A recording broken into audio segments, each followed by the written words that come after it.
May we start?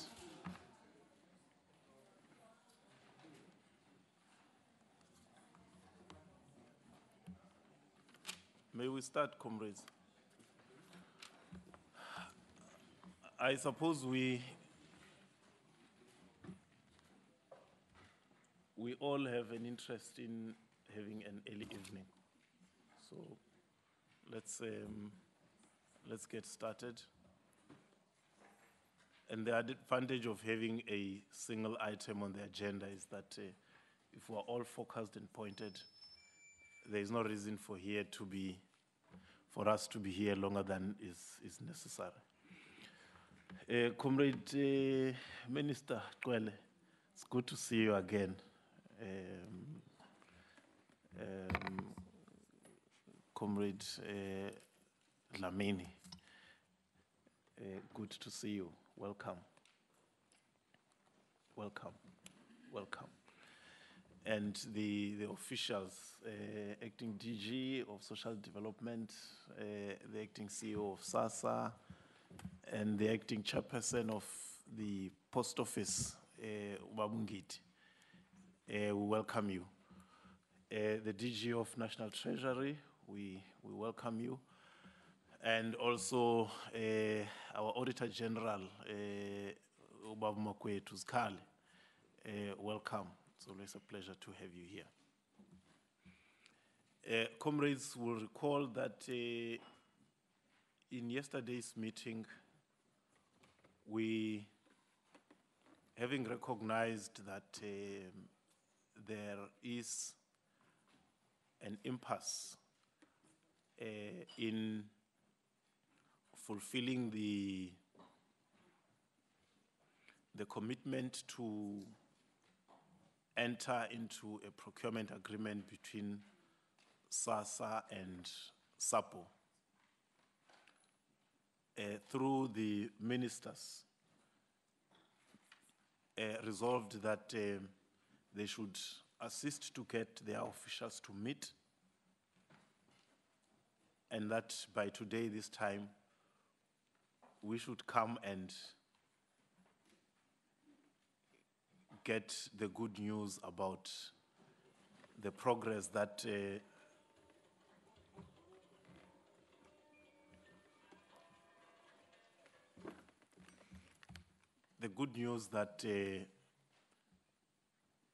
talking would have produced, and that is why we are all back here.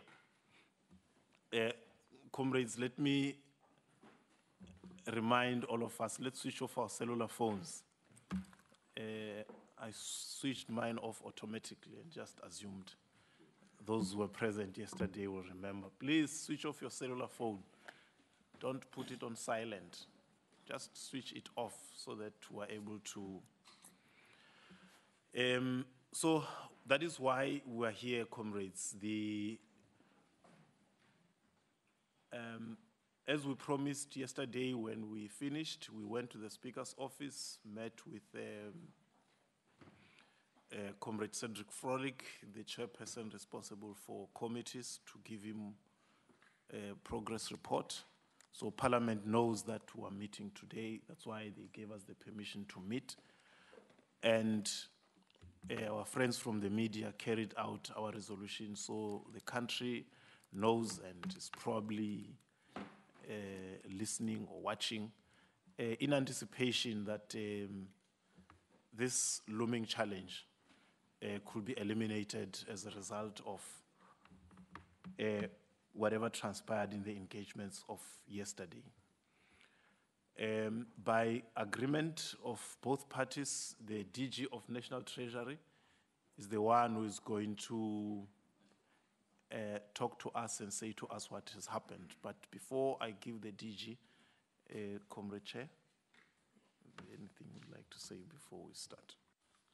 No, comfortably, and I really appreciate the fact that as we were yesterday, most of us are here, and then there will be enough progress. Thank you very much. Thanks. Dad, Thank you, Chair. Good afternoon, honorable members. Good afternoon, colleagues. Honorable Chair, maybe let me start by giving feedback from yesterday since the last meeting of SCOPA in this fashion. Up front, let me say that... It's a joint sitting of Oh, yes. SCOPA and the Portfolio Yes. Committee. Yeah. Yes, the Portfolio Committee and SCOPA. Thank you, Chair, for clarification. We met, officials met yesterday and today. We met 2 times yesterday. The first meeting started at 1:30. It lasted for about 2.5 hours. And the second meeting started at 5 yesterday after agreeing on certain things that I will outline. The first meeting, we started with the basics, Chair.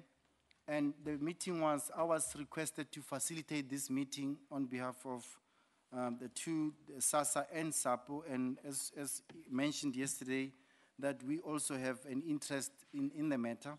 So in our facilitation of the meeting, we had to establish the facts.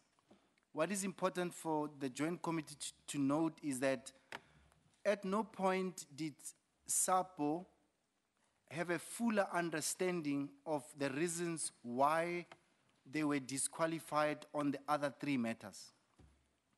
There were 4 categories in terms of the work that is, was as an issue for discussion between the parties. The first matter, which was essentially awarded to SAPO, which had to do with the grant payment system integrator with biometrics, that was awarded to SAPO.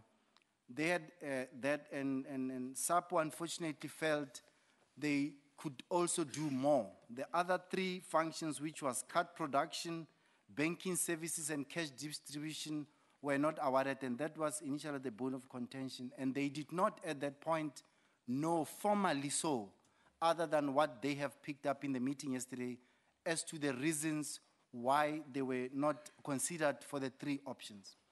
It was therefore decided in that 1:30 meeting that reasons should be advanced to SAPO, indicating what are the reasons for them not to have been granted.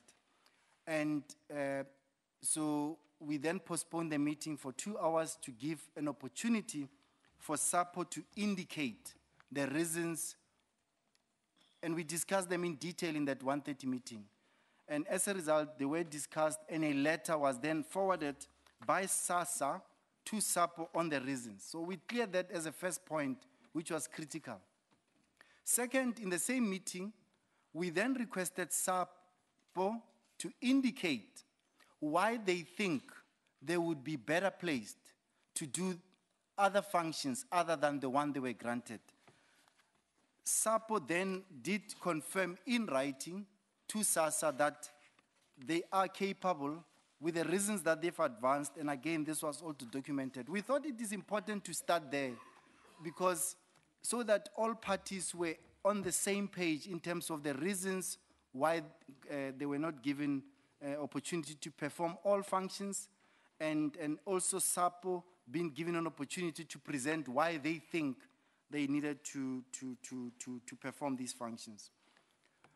We then met at 5:30 once these reasons were advanced and letters were exchanged to deliberate further on the reasons and the need for an amicable solution to be realized, and for SAPO to also explain further why they would be better placed to actually perform these functions.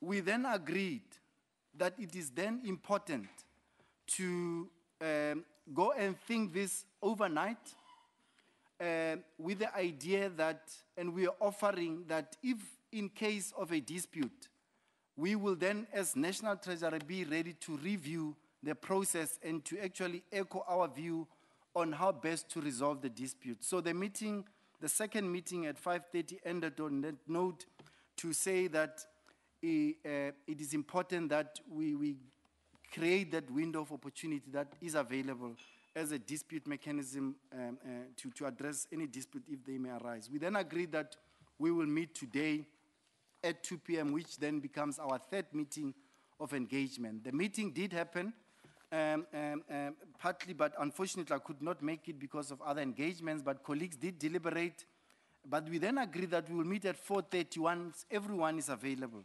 We have been meeting since 4:30 until a few minutes before we came to this meeting, whereby we then, in between, SASSA, which is the third letter that exchanged hands between all three parties, SASSA then wrote, as part of the responses to the issues that SAPO raised, to indicate that they, after careful consideration of the reasons that SAPO advanced as being ready and more than willing to perform all functions, that they want, and the accounting officer of SASSA was very clear, that she would want to satisfy herself that all processes are as per Section 217 of the Constitution, which talks about fairness in the procurement process, including Section 51 of the PFMA, which essentially also talks to procurement processes, that she would want to comfort herself and get a Treasury to pronounce itself on the process that's been followed so far, so that the process from where she sits is not seen to be untoward, and that it is clear in terms of what she has undertaken to do. We received that letter at 1 p.m. as the National Treasury around, and we currently are looking into the letter. Our legal division is looking into the letter. It's a simple 2-paragraph letter, basically requesting the Treasury to facilitate and conduct a dispute resolution mechanism, whereby they are requesting us to conduct an independent, put an independent body or team of people together who have not been involved in any way in the process, in order for them to facilitate a discussion or to conduct a dispute mechanism, resolution mechanism, in order for them to, for us to pronounce on the process thus far. So we deliberated that in our meeting at 4:30 today, and we indicated that we know the letter, but however, the conversation and discussion continued as to what are the possible areas of engagement between SASSA and SAPO. But I should be hastily be able to explain, Honorable Chairpersons, that we, since yesterday and after the 3 or 4 meetings we had discussions on, it is unfortunate. It is unfortunate that the two parties, in terms of where we are in trying to resolve this, the two parties have not, and I'm carefully saying that, have not found each other in terms of agreeing on the role that SAPO should play in the grants administration.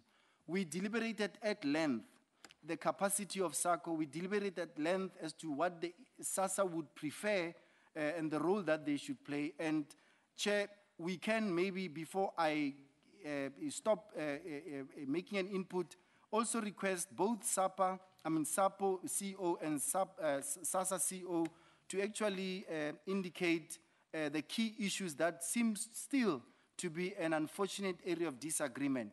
We emphasized as the facilitators and as the meeting, and the meeting noted, there should be willingness from parties. If willingness is not at the center, then we can as well call it a day, because if there's no willingness to work together, it's going to make it difficult for us.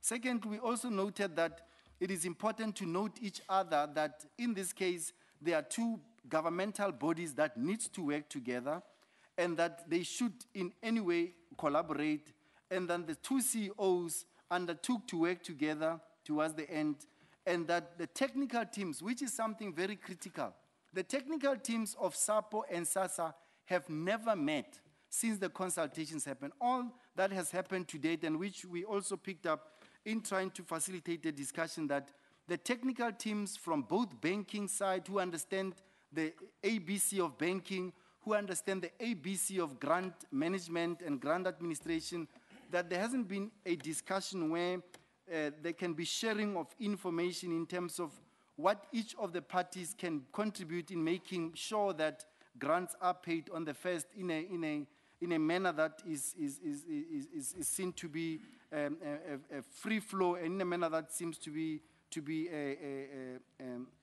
possible for the two entities to work together. So it is quite worrying that we noted very late in this afternoon that the two teams, technical teams, and the two teams agreed that they will have to work together, and that we then commented and finalized and say, we will still facilitate the technical meeting. We will, from our side, which we have done before previously, bring our partners in the Reserve Bank who understand the national payment system, bring partners in the Treasury who understand the banking environment and banking system to actually form a four-team committee that basically will ensure that strict time deadlines are adhered to, and that technical information is shared among the Treasury, the Reserve Bank, and including SAPO and SASSA, because clearly there hasn't been that conversation to date. Finally, Chair, in reviewing the process, it was also very clear that the point that we made yesterday, that we are emphasizing that this process up to now, from yesterday, lacks a firm discussion, guidance that is needed from the IMC, that should the two ministers facilitate and make sure that at least from a high political, political directive is given to the two teams to actually move on the same page, because currently that's not what is happening. So, Chair, that's where we are. We have an environment where there was basic exchange of information that was not there before we met yesterday, that now SAPO knows what the reasons are that they were not given, and they were able to explain that I have been playing in this space for many years in the national payment system. They are able to produce the cards as they have indicated, and it is also important to also note that they see the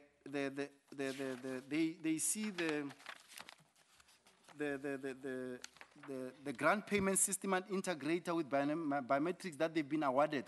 They see it as an integral part with the banking solution that they think they are better placed to can also provide, and that it should not be seen separately. And at that point, it was when we noted that the two entities are not talking one language insofar as understanding each other, and that's why there was therefore a need for a technical committee to be constituted, that is ourselves, Reserve Bank, and SAPO and SASSA, and the relevant people to engage. And finally, that clearly a political direction is sought because of an issue where the SASSA has written to us saying that there is a dispute and they need the Treasury to resolve the dispute and review the process that has been embarked on up to now. So, Chair, in a nutshell, that's where we are in terms of feedback and trying to facilitate a conversation between the two entities, and that is the result of 4 meetings that have been held so far.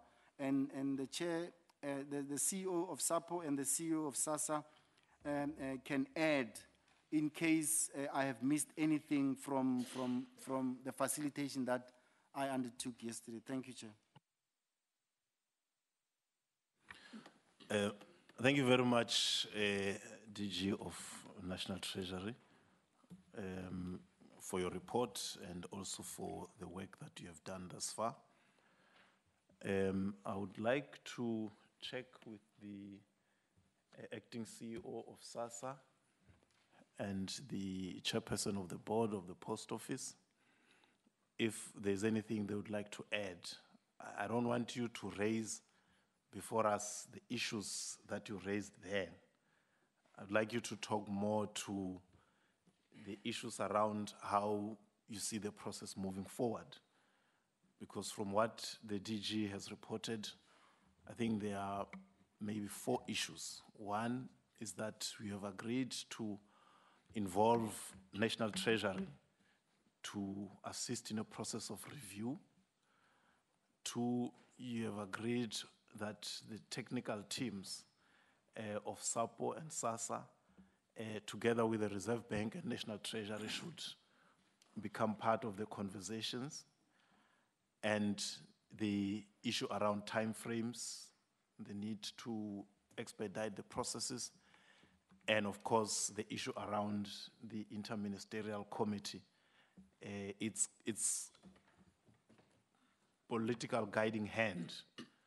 I think those are the 4 things that I was able to lift out. And I want to check with you to actually confirm the report and maybe to add if there is anything. And then we can then, I think, take it up from there. If the ministers would want to make an addition, hear them out, and then, comrades, we can then engage on. Yes, Comrade Chair. Also, if National DG or National Treasury didn't make a comment on this one, but I'm adding it on the list. The fact that as we sit here, this country is gripped with panic because we are left with very few months to be running on the ground. My trust being that the CEO will also indicate if this impasse continue to exist, what is the alternative? Because definitely we cannot wait for something we do not know. We must wait, we must do work as fast as possible, but at least a fallback plan must come. No one else is us here that have a key to this. There is IMC, they can facilitate, they can actually instruct. However, the key people to take decisions are the ones here, particularly those who have had meetings yesterday and today. They are really key to our success. Thank you very much. All right, ma'am.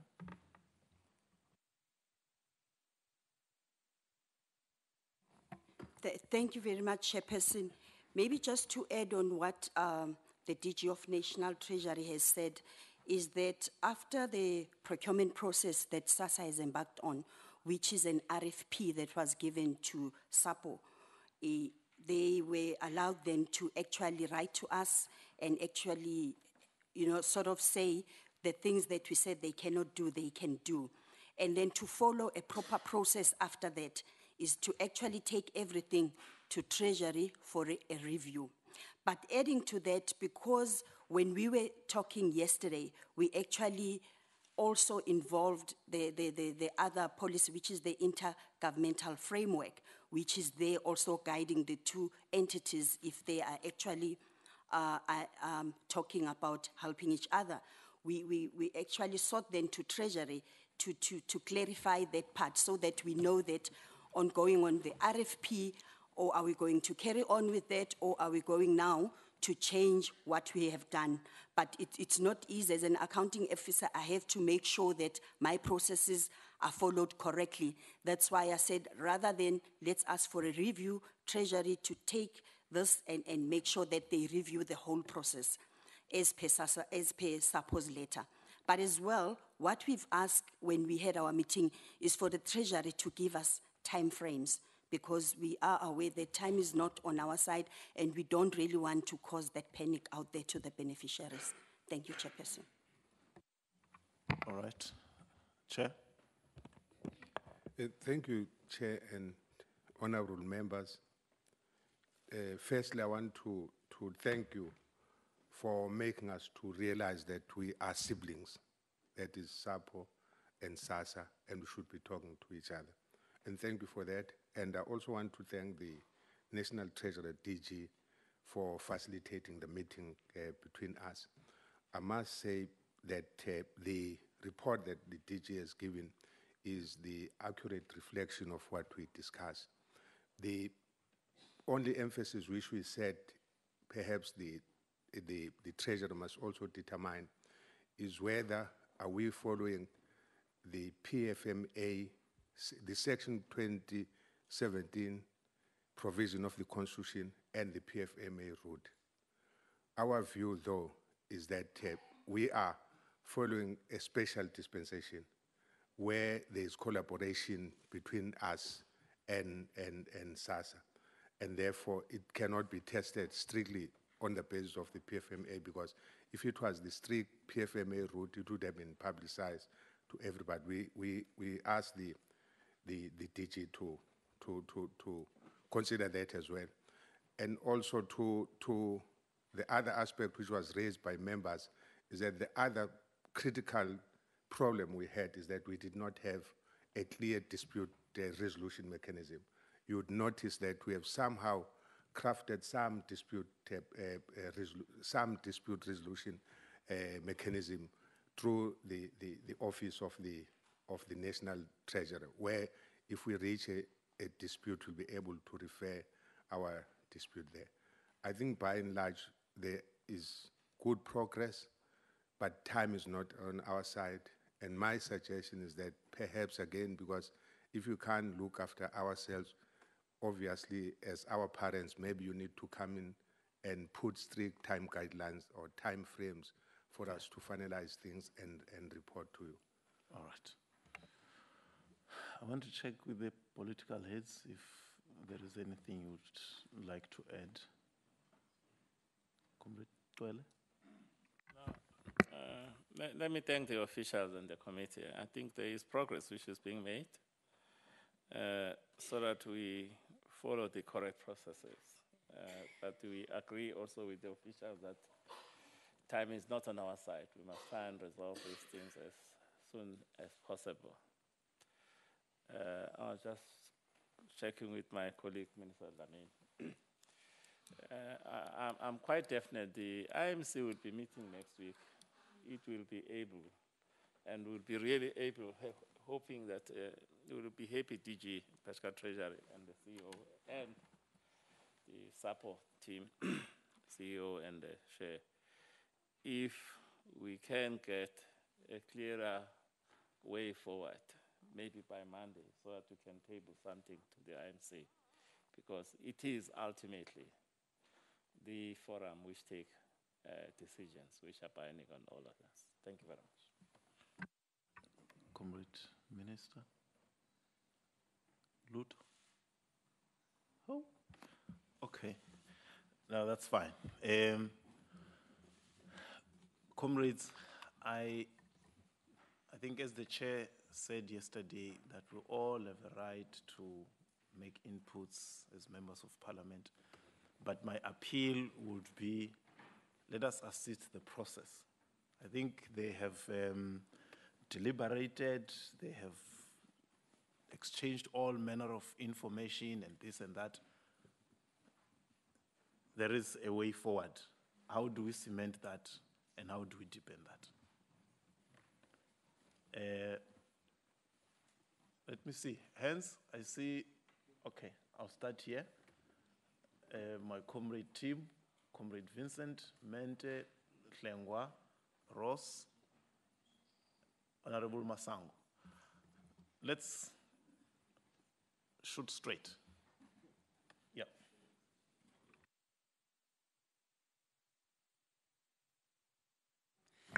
Thank you, Chair.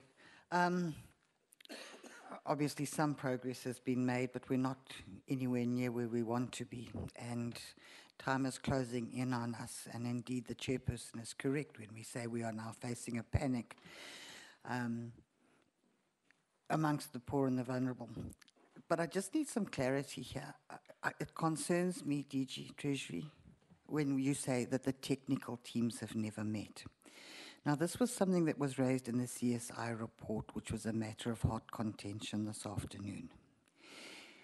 The CSI report is quite clear. It's clear on a specific fact that they were not given sufficient time to do a proper technical evaluation. Now we are hearing that the technical teams have not met. That is concerning, and is this not a way forward? Because they are clear in their report that they were not given time to visit SAPO, to go through their procedures. And yet they are still clear in the report that SAPO just needed capacity and building and staffing and training and would be able to do the job. That is my first sort of comment more than anything else. But secondly, did the technical teams, the SAPO was signed a contract in July when Mr. Magwaza was the CEO. What was the build-up to that process and what has changed between then and now? Thank you. Yes, comrade. Thank you, Chair. Chair, first of all, I'd like to welcome Minister Dlamini to Black Label Wednesday. Please. Cheers. Please. Just a welcome, Chair. No, okay. I just want to make some inputs. SCOPA, Chair, primarily stands for process. We are concerned with process in a number of acts that relate to financial prudence. So therefore, I think it needs to be clear that SCOPA doesn't favour SASSA or SAPO in any particular way. We want process to be followed. And I'm heartened by the fact that Treasury are now involved in this process because they are our partners in maintaining financial prudence in our country. I'm very grateful that Section 41 and 42 of the relevant Act are being followed in terms of the deadlock mechanism. I would like to agree that work must be urgent, and I'm glad to hear that the ministers are prepared to try and make urgent next week, Monday. That's excellent. There are just two things I'd like to ask for from Treasury's side. Obviously, you're going to go through this process, and I'm grateful for that. So we'll leave that there. There are two things that I think need to be answered. The first of all is, yesterday when we went through the timeline of the SAPO engagement with SASSA, I counted 14 meetings, 14 engagements, actual meeting dates between SAPO. Now we get told today that there were no technical committee meetings. And essentially that was the crux of the matter, to work out the technicalities of how this thing was going to work. If that didn't happen in 14 meetings, is it possible that all the expenditure around those meetings was fruitless and wasteful expenditure? Because effectively from when we started in April, June, May last year with those engagements to now, nothing's been achieved. So I would like to get an opinion from Treasury once they've been through this process as to whether or not they can tally up all the costs of all those meetings, all those flights undertaken, all the accommodation, et cetera, if it was necessary, what that figure is, and was that fruitless and wasteful expenditure? Because if we had one of the entities not playing ball and not wanting to make this work and involved in malicious compliance and obstructionist activities, then I would like the accounting officer of that particular entity to be held accountable for all those costs, because nothing has been achieved up to now. Then my last point is, Chair, if after this process we have to look at the next step, SAPO have stated that if this doesn't work, SASSA have stated if it doesn't work with SAPO, that they would want to go to market. I would like to ask if either the AG or Treasury can walk with them or play a very strict oversight role in every single aspect of process of going to market, if that does become necessary.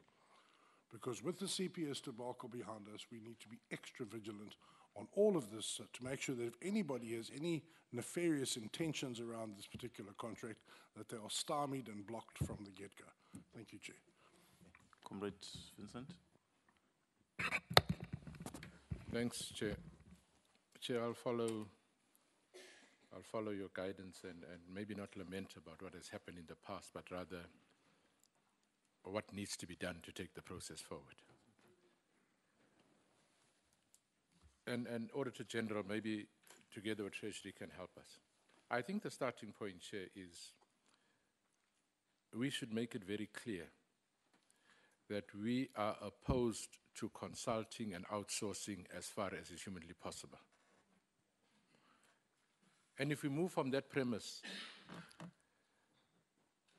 I am looking at Treasury because you see, when you started DG, you said you need to look at the PFMA for compliance, fairness, and so on. And yet earlier on, when SAPO were given this thing, we spoke about deviation. Now, you can't have fairness according to the PFMA and deviation on the other side. So my proposal, therefore, would be, and I'm asking of you, if it is intra-state, if it's intra-state, why do we need to why do we need to talk about fairness for starters? Or how are you going to measure fairness? This is family members that can do it. And therefore, your statement that you received a letter that says you must look at fairness before you do anything else, I think must be something that must be looked at only after we've ascertained that it can't be done in-house. I'm saying that, Chair, because I do believe that what is primary, and I'm saying this to both ministers when we go to the IMC, I think what is primary, and somebody raised it yesterday, we've got to invest in capacitating the state. So the assets must be assets that live in the state. I would find it very difficult if we spent money on an outsider as opposed to giving it to the state. It doesn't matter whether it's SAPO or the department, but it must be within the state, because delivery of social grants will be here long after all of us have left. So that's why I'm saying to me, primary, I think the instruction that we should be giving to everybody, as far as possible, it must be in-house. If it is in-house DG, I don't think that there's a requirement for fairness and equity. And AG, you can respond to it. Because we're talking about transforming the industry. How do you transform the industry and you give it to Standard Bank and everybody else when you want to use the state? And I'm saying I'm using that as the political argument that I'm making to the IMC in that regard. And the final point that I want to make, DG, I'm saying if all this fails, my concern, Chair, DG, if you talk about fairness, equity, fairness and PFMA, I suspect that you would not meet your deadline of the end of March. And therefore, we'd be shooting each other in the foot. Because I don't know how you can go and put on an advert, get people to come and present their case, adjudicate it, do all those things, and be ready to run on the 1st of April. So there's real practical reasons why I don't think you can go on open tender. Real practical reasons why you can't go on open tender, just from a fairness point of view. And therefore, Chair, mine, besides all the other politics, is very firm. Let it be in-house as far as is possible, unless these guys really can't do the job. And if it is in-house, the question that I'm asking both DG and the AG is, if we go the in-house route, is there still a need for what we call fairness? I don't think we need fairness if it's in-house. Thanks, Chair. Ross? Chairperson, for me, it's simply... Then Hlengwa.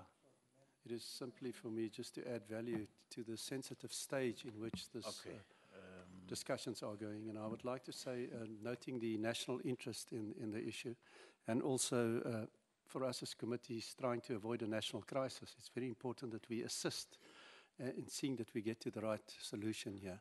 And I think I should take this opportunity to thank both chairs and the Treasury for the interventions today, and also helping to steer us towards a solution. It is important to note that the technical issues are very important, and as I mentioned this morning, that I think the South African Reserve Bank should play a leading role in terms of the banking expertise, and I'm glad that that is a proposal, a firm proposal tonight. And we hope that the National Treasury Review will be expedited soon, and that could be assisting both committees and also the ministers and political heads in this regard.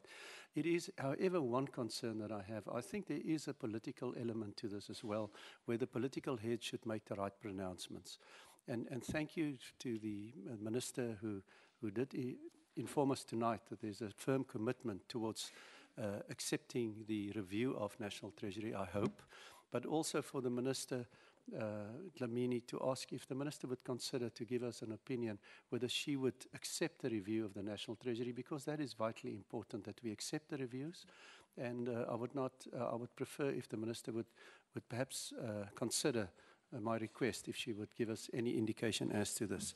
Chairperson, then with regards to the interrelations between the categories, I think it is important to note that the grant payments and the banking services, I believe, is interrelated. and we're looking forward to the review of Treasury. And thank you very much for your guidance in this regard. All right, thank you. Comrade Mente, and then Hlengwa Masango. No, I had pointed them earlier, and then there's Comrade Boy, and then there's Van der Merwe.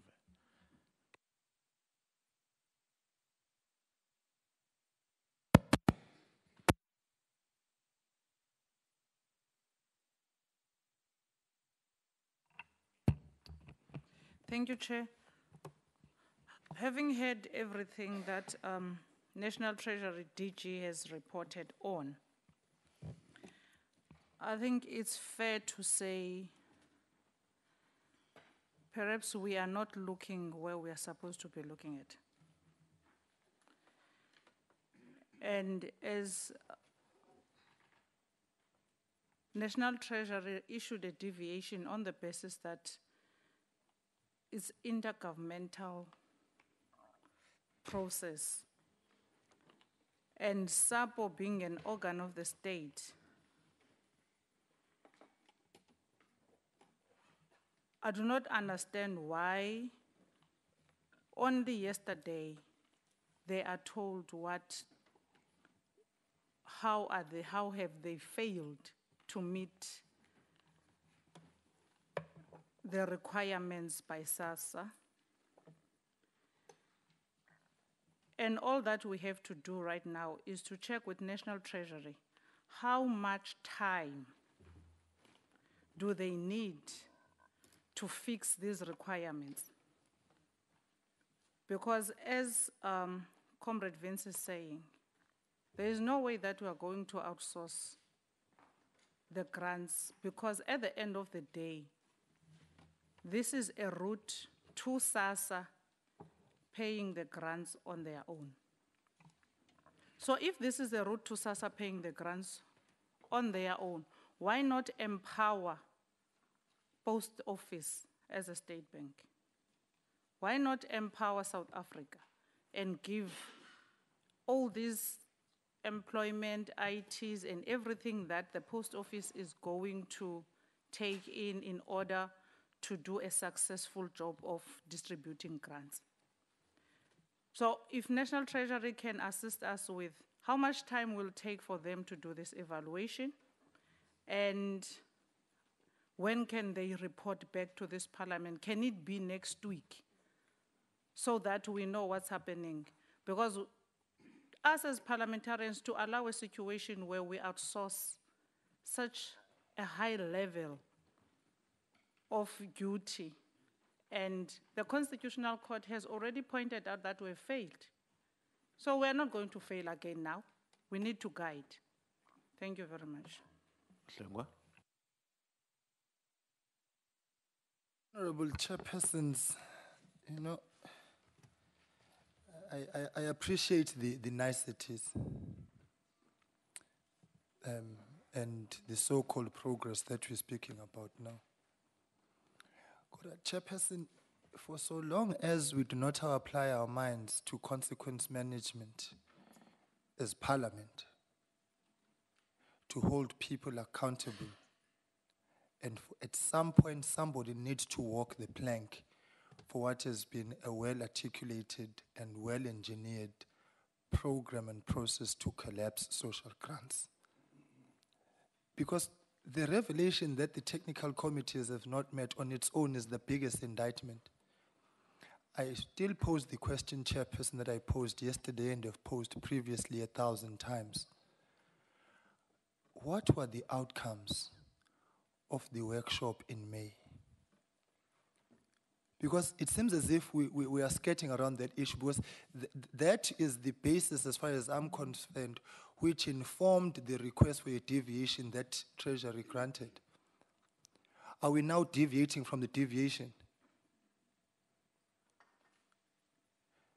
So, Chair, I think for us to accept in good faith what has been said, we still need to be clarified in all honesty in terms of exactly what happened and who was responsible, because I'm not buying that this is going to come to fruition in light of the fact that we've been down this road before. The fact that, Chairperson, we even went to the post office, we went to SASSA to engage thoroughly on these matters. Press conferences have been held, even the ministers were present, and all sorts of manner of things. What informed all those decisions that were taken then for us to be told now that the technical committees have not met?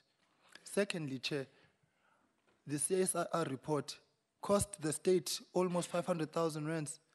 This new technical committee that's going to be set up, how much is that going to cost us?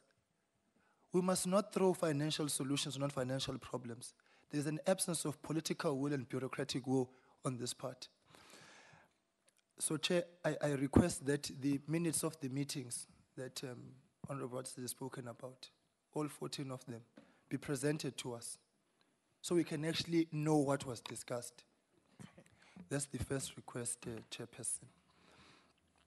Secondly, Chair, I still pose the question that I posed yesterday to Treasury when the DG said they granted the deviation so that they are not seen to be stalling the process. I'm still uncomfortable with that particular statement. What does it mean? Was it a deviation granted in a vacuum without any guidance? So I still expect that, Chair, to be explained. Chairperson, as far as I see it, because I hear a lot of talk about the IMC, and we were told yesterday that it's chaired by the President, I put it to the chairpersons to apply their minds, that if need be, that we get the IMC here in its full complement, so that we can get the answers, because it still boggles my mind. Because as far as I see it, I want to label this IMC as a high-level IMC if it's chaired by the President. But has it not seen these things? Has it not picked up on these things? It speaks to incompetence, to say the very least. That we are started with a situation whereby the biggest crisis in terms of social security will happen at the hands of an IMC chaired by the President. It's an indictment of the highest order. And we need those answers, if need be, from the IMC with the President himself. It's time we take our own duty and responsibility of accountability and oversight seriously and take the bull by the horns. So I put it to the chairpersons, Uguti, within the next week, to find a date and hold them here, kicking and screaming if they have to. We need them here because we have not received any joy from the relevant ministers, from the relevant officials of department, to get the answers which we need in order to answer this question. Right. Finally, Chair, I want to make the point, I want to stress what Honorable Smith has said. We are not going to accept consultants and a willy-nilly outsourcing. You know, hell will freeze over if we do that. Because we've been told, Chair, these things are there. To build up the capabilities of the post office, and then there's a transfer in 5 years' time of those skills, knowledge, and expertise will cost in the region of about 700 million rands. You go down the outsourcing route, which is profit-driven and is not developmental in nature. The state is going to carry a burden of 6 billion rands, give or take. Now, are we really, really that wealthy as a country to just splurge on these luxuries? I put it to you, Chair, again, we must not accept a situation whereby we as Parliament are drawn into a situation whereby we aid and abet the collapse of social grants because of deliberate incompetence. Thank you. All right. Honorable Masango. Thank you, Chair. I just also want to appreciate the fact that we believe there is progress. Although when the DG of the National Treasury was presenting the report of the engagements, there was a time when he said that the parties have not found each other. And I would like to know what is it that they have not found each other on? Because if it is agreed, as I hear, that the process is now going to continue and there's going to be work, what if that which has made them not to find each other persists and it actually derails the process going forward. But I'm also relieved to hear that the question that I asked yesterday, and I did not get the answer to, where I asked about the task team that had been set up, to hear that it actually had not met. But I would like to know why. Why did it stop? Because from the time that this project started in March earlier this year, it was already an urgent project. And we can see the urgency of this project as articulated very, very clearly in the report of the panel of experts that the Constitutional Court appointed. So I just need to know, why is it that the task team that was set precisely to make sure that we make up on the time that we have lost actually stopped meeting, which then translate to saying that all the reports that we've been getting were the reports that are made and compiled outside of the advice and the knowledge and the even concurrence of the task team that we were told. We were given the task team to say that there's a task team working, that it is a task team that will ensure that the work happens, at least within the regulations and the financial sort of laws and rules of this country. And Chair, also, when we keep saying something's going to happen on Monday, we're losing time on the time that we already don't have. So my question would be, what is SAPO losing on? If all things were equal and they were going to do this work, which we hope they will, what is it that they are losing time on while we keep pushing things backwards and backwards? And in closing, Chair, I would like to also agree with the colleagues that have spoken to say, let us remove everything that is making us not work, because it is apparent, it's very open, it's very clear that this work can only be done by the entities of government. Thank you, Chair. Comrade Boy. Thank you, Chairperson, and thank you to all the stakeholders that are here.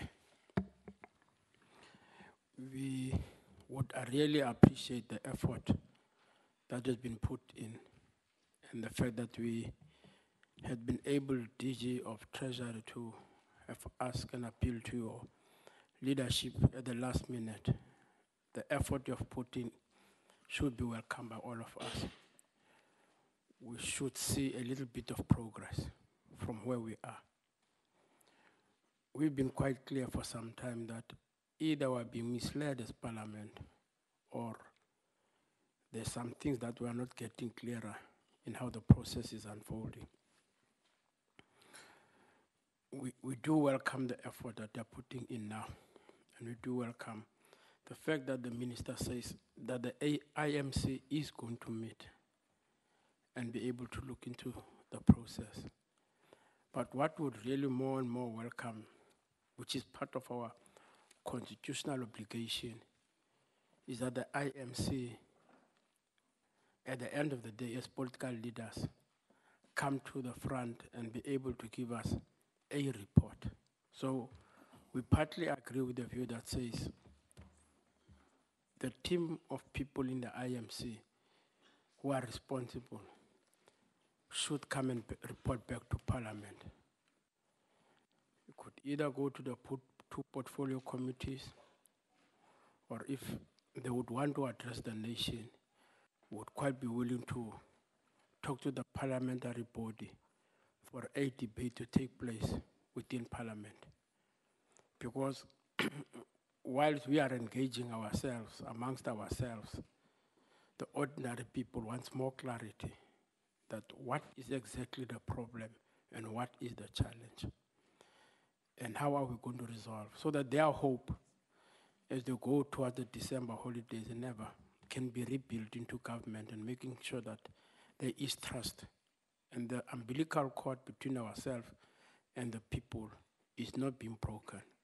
So we will appeal to the IMC, which is the political leadership, that if it meets next week, then Parliament, where we sit and where we draw our strength in terms of constitution, should towards the 15th of November we start persuading the two chairpersons to reflect and see if they can ask for a debate within the chamber, so that all of us can be able to report back to the nation that what is it that we're talking about. The technicalities, our own ordinary people don't understand. And also, you see, the IMC must be able to give guidance with the engagement that are taking place within the panel around the processes that are taking there. Because as I said, the report of the panel seems to be reflecting a lot of dissatisfaction. So it would be quite logical and practical if ever there's going to be changes. I can see the Auditor General Makwetu is around, so that it doesn't impact on the work that they are doing, but they assist us also in this particular process. Because it is upon them also, because they've put up the date of when we should be able to finish this particular process. And it's going to be very difficult to undermine the judiciary and ignore it. So if there is any other way that the IMC wants to come out, it should find a way of being able to hint or talk to that panel, so that when that report back goes to Parliament, there's no way we're going to be able to get them to account to us in the way they've structured themselves. But would like to know that engagement with the IMC, that will you be able to talk to the panel, or all of us have to write to them to be able to explain this particular process, so that within the timeframes that are being worked out and detailed, which we want by Treasury and the IMC, we hear that are we going to be able to deliver? Is it the 1st of April within that particular process? We need to be a little bit clearer. And if there are legal or legislative impediments, can the IMC appeal to Parliament so that we can deal with that in a very urgent manner? Because as parliamentarians, we need to be able to be told that, so that if ever it comes to a push, we then appeal to the parliamentary processes to be able to assist us to remove those challenges and be able to come to the solution in a faster way. So that part of what the responsibility lies with the IMC at the end of the day is to give us the costing of the process. That's what Honorable Hliang was raising. How much is this process? And how do we account to the process itself? We know that there's the Portfolio Committee by Social Development, the SCOPA. But the whole of Parliament would want to know how much is this engagement costing us, so that we can be able to deal with that. So at the end of the day, Chairperson, we are appealing for a more faster process, but also Parliament on the 15th, if we are getting that opportunity, we'll be given the opportunity to either address the nation jointly with IMC, so that we all clarify what is it that we've done to be able to make sure that the poor of the poorest don't miss and don't feel that this opportunity has been missed, with the hope that both and all entities will be able to assist us before the 15th. Okay. So I'm just saying, because there's technicalities that are involved now that are being raised, I'm just saying give them a week and they sort out these technicalities, and that week they report back to Parliament. Okay. They can come to the Joint Standing Committee, to these portfolio committees, but also we should get an opportunity to address the nation on this particular one. Oh, all right. Okay, thanks. Okay, thank you. Honorable Van der Merwe. And then, no, Comrade Kekane, I had never mentioned your name. She was the last that I had mentioned. And I want to appeal that after Van der Merwe, can we get responses? And then we can then come and start from Comrade Kekane. Yeah, thank you very much, Chairperson, and thank you very much to all the presenters and the feedback that we have received.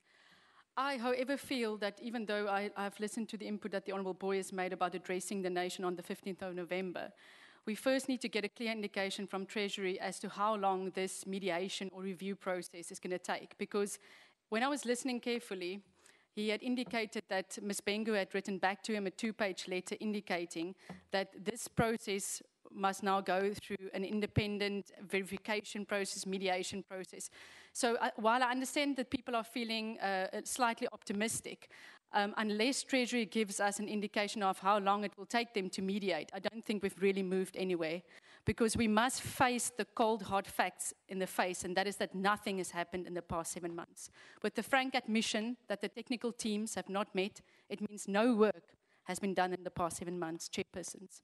But moreover, I counted today the days until 1 April 2018. There is 100 work days left. 100 work days left until 1 April 2018. So really, I think sometime I understand the need to address the nation to speak to the fears that are out there, but we need political accountability for this protracted crisis, because it seems to be manufactured. I see one party wanting to negotiate and wanting to come to the table, and I see one that seemingly is not willing to play ball. So if we do accept today that there's a slight movement forward, I think it depends on Treasury's evaluation, because if they come back to us now and say it's going to take a month or 2 to put a technical team in place to evaluate and mediate, then we are back to square one. There's 100 work days left. So really, I think we need to start with Treasury to give us an indication how long it will take, and from there we can talk about dates and timeframes. But I think otherwise we don't really have any movement at this stage. All right, thanks very much, comrades. Maybe let's go back to, I'll start with National Treasury. And you would like to start, Comrade Minister.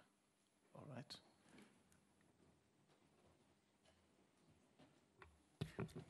Chairperson, the letter that comes from the Treasury, that I said, that is why I said yesterday, it's good for us to read everything if we read a letter.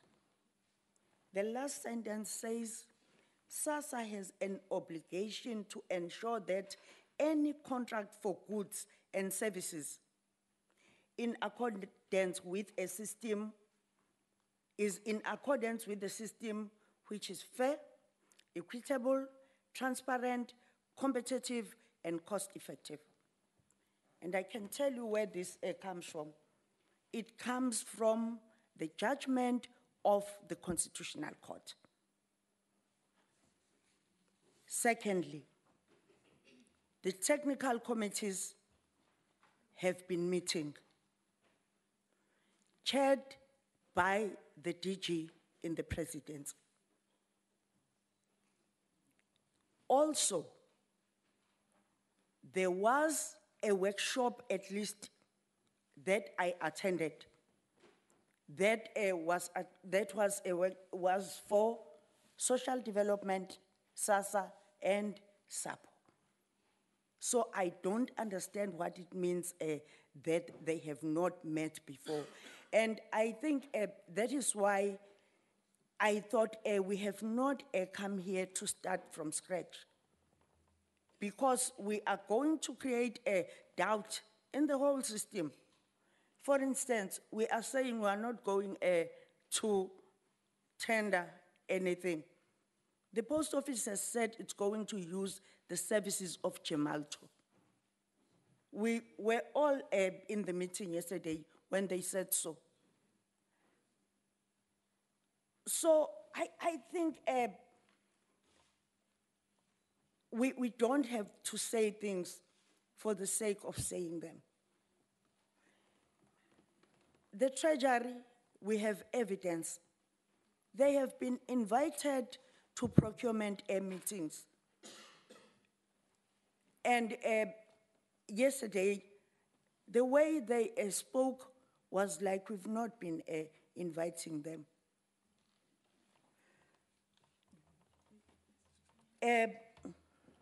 Just a minute. Acting DG, can you please switch off the mic right behind you? For some reasons, it's on.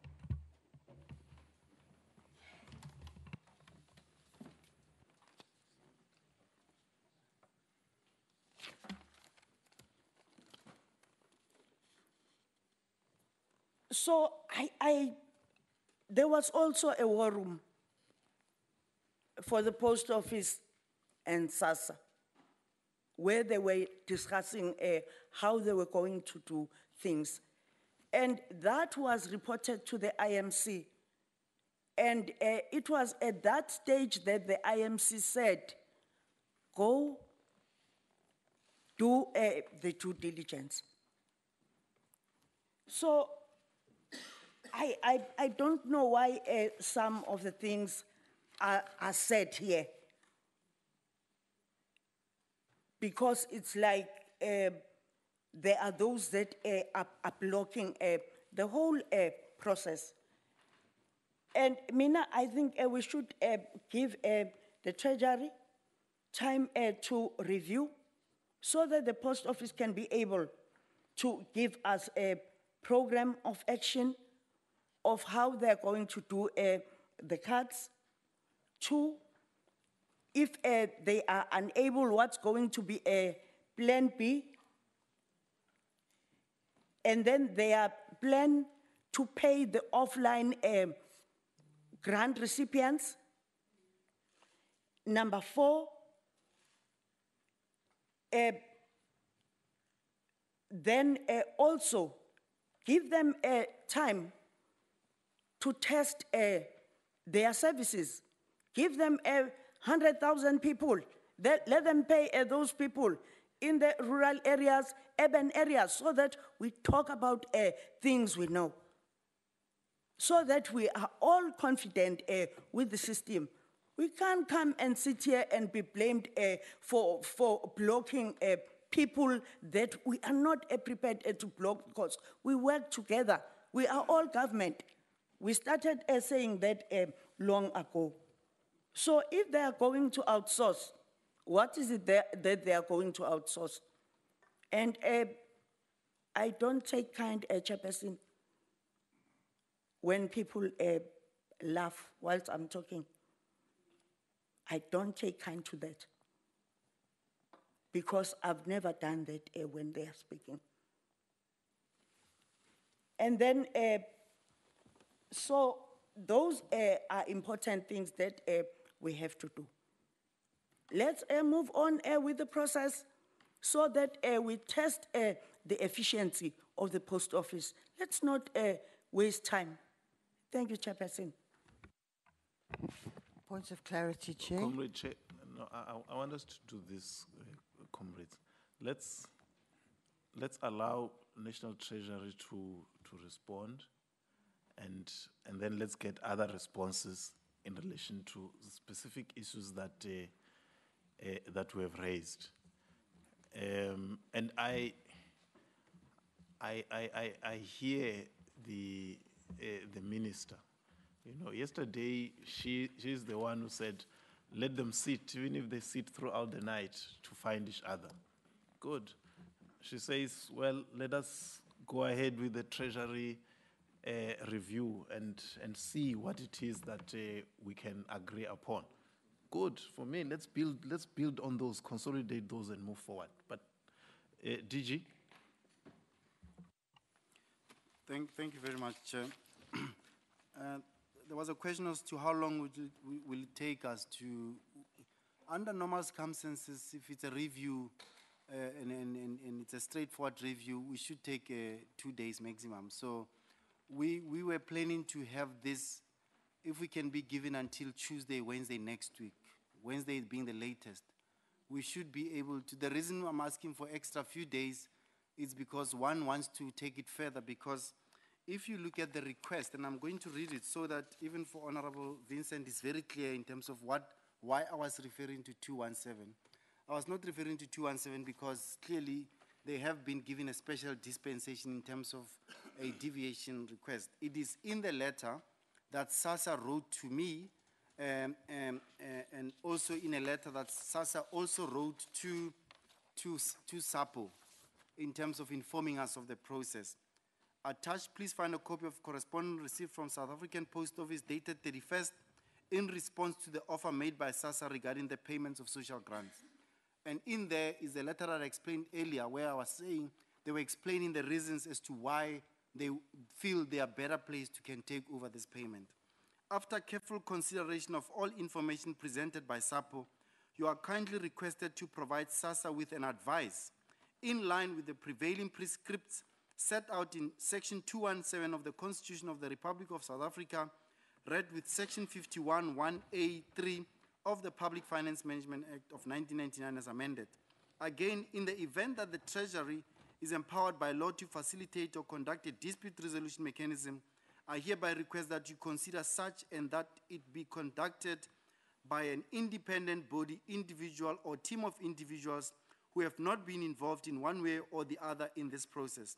The envisaged mechanism should consider all correspondence between SASSA and Treasury in this regard. Your urgent attention to this matter is sincerely appreciated. So in a nutshell, there's the letter.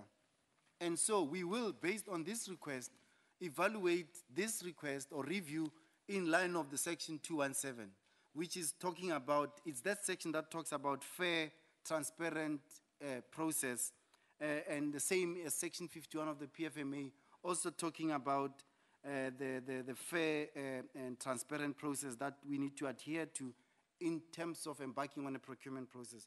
So that's just as reference to why I was saying it is important that we look at it in that context. It's basically responding to the request, but however, I hear that the review obviously should take into account the dispute that it essentially is, because part of the dispute is about a paragraph that Minister referred to, which is paragraph 7, which Minister read to us.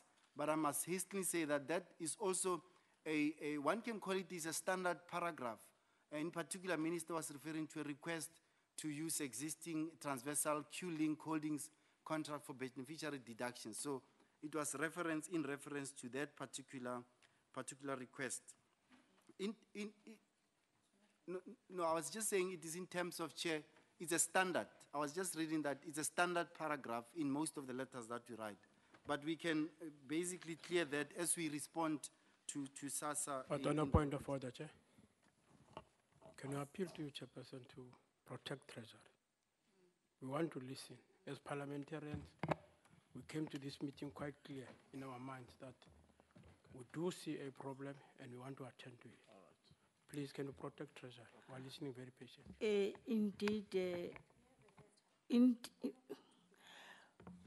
Can you please, Honorable Minister, allow others to do their work, please? Even if I think you've been given an opportunity to respond and you will still be I appeal to you that please allow us to do this work. I apologize to the DG. We'll ensure that you are protected. Thank you for reminding us. Can you please continue? And thank you, Chair. Honorable Tlengwa, I'm sorry, yesterday we did not get an opportunity to respond to you in terms of your question. I think what I meant when I said we did not want to be stalling the process or seem to be stalling the process. What is important is that we've got standard legalistic provisions in terms of approval of deviations. And those are found, expression of these resolutions and provisions are in the Treasury Regulation 16.86.4. They're in Practice Note 6 and Practice Note 7 of 200708, in Instruction Note 32 of 2011 and Instruction Note 3 of 2016. Now, when I say speed up, it's basically ensuring that we speed the process so that we are not seen to be stalling, but speeding it up in the context of what we would look and can consider as criteria, which is standard and provided for in law and in terms of those practices. So we are not doing it for any other reason other than making sure that we support the process to quickly reach its conclusions, obviously within the law. So in that way, we were not in any way trying to use it for any other reasons. So there are those practice notes that we talk to. We take into account that it's important that we review this soon as I did respond to it. I did respond to, in terms of the Section 217, I think basically, Chair, I'm trying to go through my notes. I don't think there's any other question that I'm leaving out that was directed to us per se. Unless if I'm doing so, I'll be more than happy to respond to it. Thank you. It's your time, Chair. Can, I'd just like to point out, I did ask one question, and that's the Treasury conducted a analysis of all the meetings that were done, which did not achieve anything because nothing technical was discussed, and whether that is fruitless and wasteful. Thank you. but honorable member, that cannot be done there. We take it as a recommendation that you made. That will come with the recommendations. But for now, can I allow the chairperson of SAPO to speak? Thank you. Thank you, Chairperson and honorable members. I just want to assure members that all the meetings that occurred before the event. Or can you please bring your mic towards yourself? Thank you. This house is big. All the meetings that occurred before the event, when we stopped communicating with SASSA, were productive meetings. In fact, there were collective meetings which led to SASSA reaching a conclusion that we have the capacity and Treasury must be appointed, must be approached to seek the deviation. You would notice that we started meeting them under the previous leadership. We had workshops, we had meetings.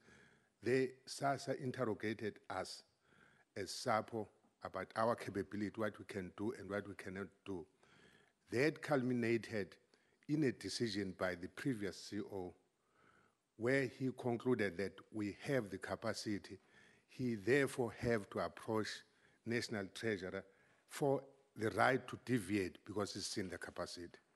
And the right to deviate, in our view, while we allowed it, the right of SASSA and SAPO not to follow the competitive process was tested in the appeal court.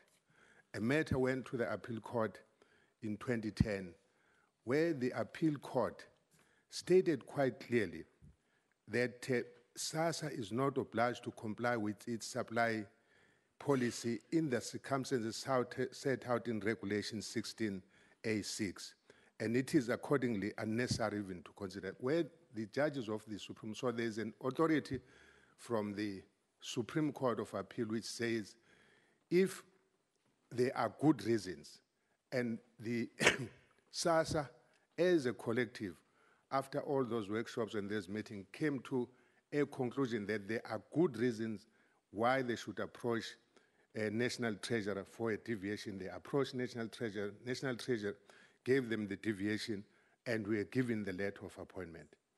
And subsequent to that, when the previous CO left, the last meeting was on the 19th of the 7th of 2017. So I wanted to clarify that we had meetings, but the new CEO and the new team, which I interacted with them, were laboring under the mistaken belief, in our view, that the PFMA don't allow them to talk to us because there's a procurement process that is going on. And I'm saying, I wish I shared with my colleague, the CEO of SASSA, that in our view, that was a mistaken belief because the process that we engaged in was not a normal PFMA process. This was a collaboration between two government entities, and therefore we're supposed to talk. But be that as it may, and we had not talked since then until recently when we got the appointment. So when the DG is mentioning... Just a minute, Chair. Yes. Can I know this meeting makes most of people to be uncomfortable. Can I appeal to them, though, to allow us to listen? Because your whispers, because there are many, they are able to drown the speaker. I'm saying I'm appealing to that. So can you continue? Thank you. Okay. Again, from our point of view, our submission to National Treasury is that they must make a determination. Is this a process which is determined in terms of the PFMA? Chair, And can I just make a request? If it is not necessarily a direct response to a question, I would really appeal that let's not go and open graves. Okay. You met, there's an agreed process. I think allow members to interrogate that and make other inputs.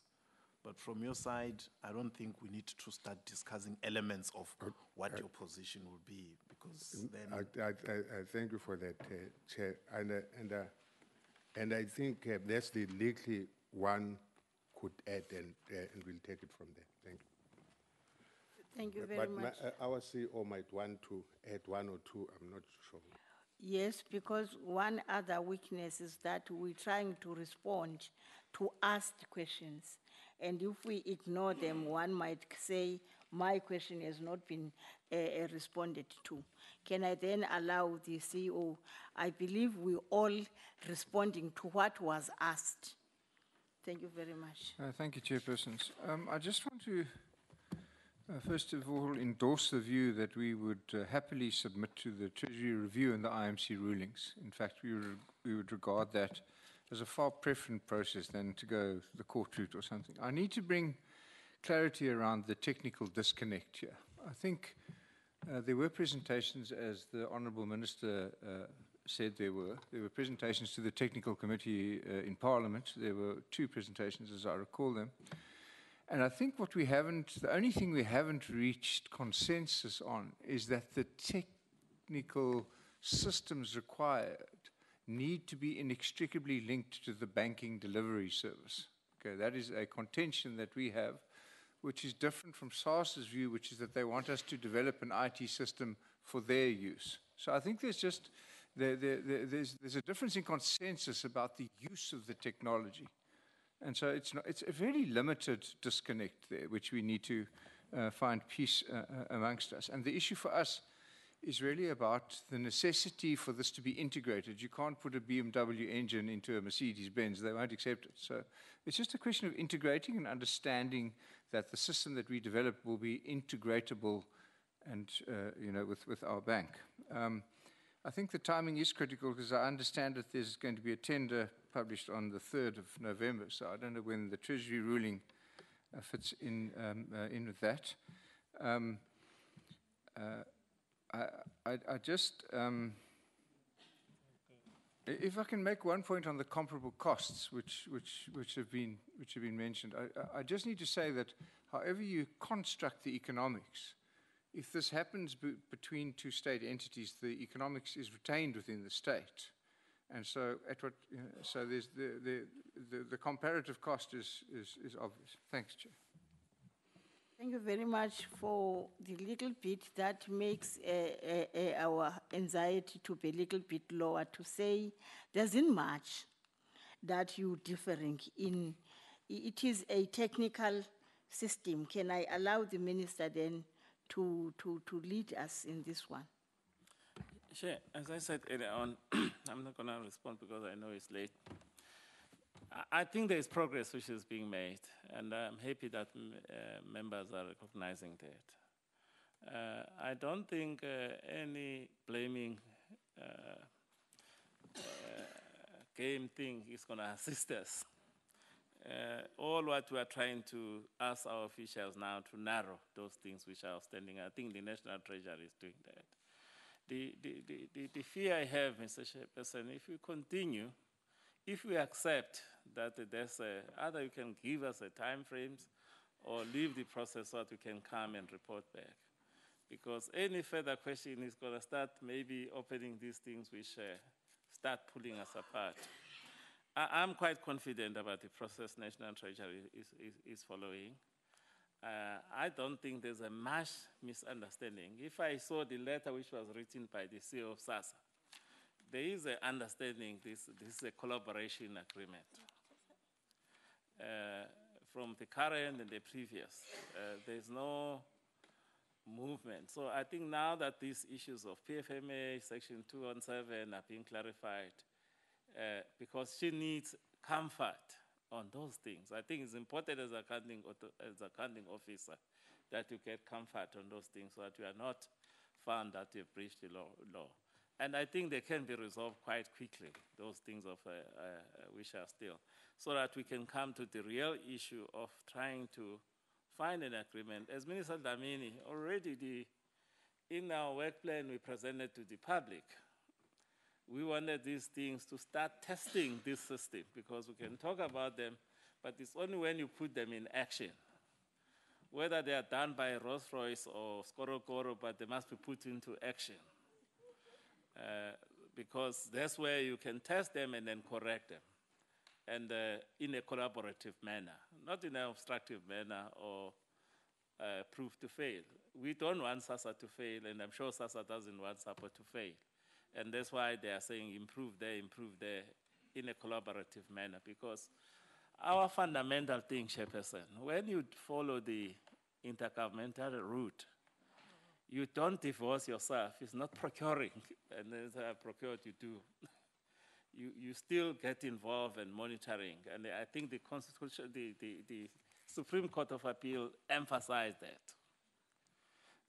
in the collaboration agreement. I think let's be given that opportunity now that there's some understanding and common understanding on the matter, so that they can move faster. Thank you very much, Chairperson.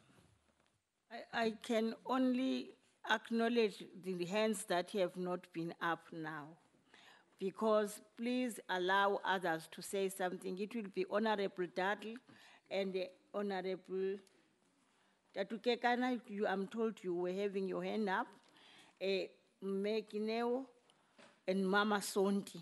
Please take us forward. Indeed. Thank you. Thank you, Chair. Do I start? No, thanks, Chair. Immediately after the presentation from National Treasury, one will have to Just a minute, there was an injury. Honorable Dudley, please, I made a mistake by having two speakers at a go. Please continue, Honorable Member, after her, and then I'll come to Mekine. Thank you. Okay. I'm saying, Chair, that is immediately after the presentation from National Treasury, one has to change course. Because let me be honest with you, we have long started this process. And what we are hearing, that is from the officials, some of us, we don't believe. Because in most of our meetings, I think Hlengwa and a number of colleagues, they indicated that we even went to an extent of going to their offices. And I must be honest with you, at that time, we were convinced that the settlement is, we are very close to a settlement. And even yesterday, when you came up with the ruling that the two departments must go and meet, I personally felt that, knowing that is this whole process, that there is nothing that would come out of that process. And it is true, nothing came out of the process. Contrary to what I'm hearing from my colleagues, that there's movement, there's a possibility of a settlement. To be honest with you, there is no movement here. We are back to square one. We are merely saying there's movement, maybe to appease other people. I think yesterday there was a clear proposal that if we can't find each other, we'll have to refer this to the person, to the president, because he's the CEO of the country. And he is the one who chairs the IMC. Because we can suggest that we meet again next week, but I'm telling you, when we leave that meeting next week, the situation would be exactly the same. We need finality on the matter. We need somebody to say, enough is enough. That's my personal view. Maybe a firm proposal would be to accommodate that is other suggestions. To say, National Treasury is saying they need how many days? 2, 3 days? Report back on Wednesday. Or possibly, yes. By Wednesday or Thursday, they will be done. Let's agree that we give them that is time. They come back to us by Thursday. We reconvene on Thursday. And failing which, we then refer this matter to the chairperson of the IMC and close this thing. Because to be honest, somebody is looking at us and laughing at us in the room here, that who do they think they are? because clearly people are undermining us. We can scream and do everything, but at the end, I'm telling you, we are not going to resolve this thing. People are just prepared to hold the country at ransom over a small issue that we could have long resolved. That is my proposal, Chair. Thank you very much, Honorable Dudley. Thank you. Yeah. Thank you, Chair. I just feel that Friday is the 3rd, is it? While we still have the date of the 3rd looming in terms of SASSA's intention to put it out for procurement, I think we can't leave here tonight while that date is still in place, because then the review is all after the fact, and we're getting ourselves into deep water in another area that's going to be hard to backtrack from. So I would feel that we really need to just kind of go back over that date and how hard and fast that commitment is. And then on the review, I would also say that we don't even stretch it to a full week from now, that we keep it to 4 days instead of 3, because again, the time is tight. And with each time we stretch it 3 days to a week, we're taking it out of any possibility for us reaching our goal. Thank you. Thank you very much, Honorable Kuno. Thank you. I was worried when you gave me a new surname. Oh, it's not a nice one. Kuno, I think it's better. Okay, sure. I'm just joking. It was on a lighter note, Chairperson. Thank you very much for the opportunity. Chairperson, I want to agree with the sentiments that blame game is not going to help us at all. We need to find progress, and we all agree, and we can see that there's no progress at all. So it has been suggested by Comrade Vincent earlier on, Comrade Vincent Smith, that if we go the public procurement way, it's going to waste time. I'm telling you, if we go that way, come next year, this time around, we'll be sitting here because somebody else would have taken another company that got whatever to court and say, you did not do this properly, which has been the history as far as the grants payments have been concerned throughout the years. So what will be better is for the two government departments to come together. And we all know that the meeting yesterday did not make that kind of progress. And I'm glad that Treasury is coming to take part of this. And I agree with a suggestion that next week, Wednesday, after Treasury has made their own assessment and notes, let them meet. We give them a week to meet. Next week, after Wednesday, they should have met together, the two parties, everybody should have met by Friday next week. If we do not have a report as Parliament, I think we need to have a delegation, agree on a delegation that can go and meet the head of the state. As Comrade Kekane has said, the CEO of this country. I think we need to have a delegation from these two committees that will go and meet with the head of state. Because if we do not do that, this is a crisis, Chairperson. And if we are digging and diving, we've been dealing with this for so long. There are so many things that we should be dealing with as Parliament. And we're not here, posing our noses where we should not be posing our noses at. We are public representatives. We are here on the vote of the people out there. And I'm saying that we need to resolve this thing. If by next week, Friday, we do not have a report, then we should escalate it to have a delegation from these two committees that will go and meet with the president and find a way forward. And that should be done by week after next. Tuesday next week, we should have agreed and we should know what's going to happen. Thank you very much, Chair. Honorable Sonti. I can see now these are new hands. I know Honorable Smith had a hand.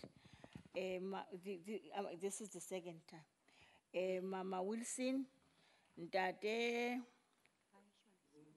Nyami, and then I won't take other hands, please. After this, please. It's Honorable Hlengwa, Mama Van der Merwe, Mama Mente. We are all being led by, in this list, Mama Sondi, Honorable Ross. I apologize for not pronouncing properly. I will learn next time.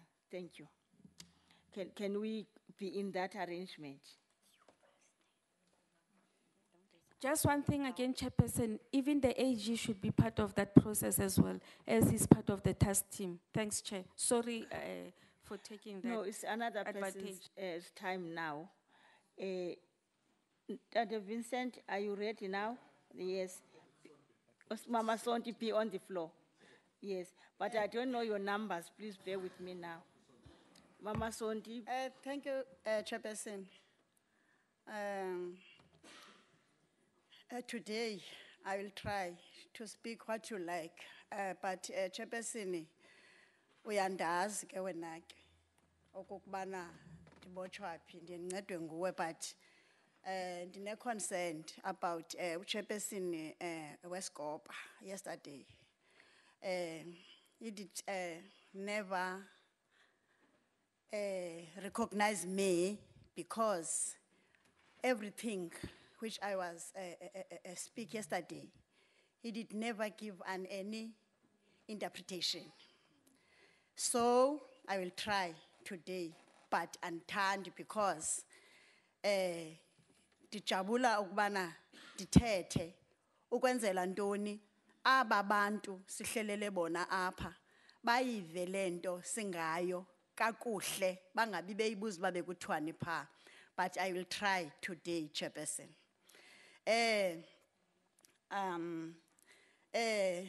Ndizawuya ku-DG of the National Treasury. The process has been started a long time ago, but what is amazing is that DG says the technical teams of SASSA and of SAPO did never met ever since.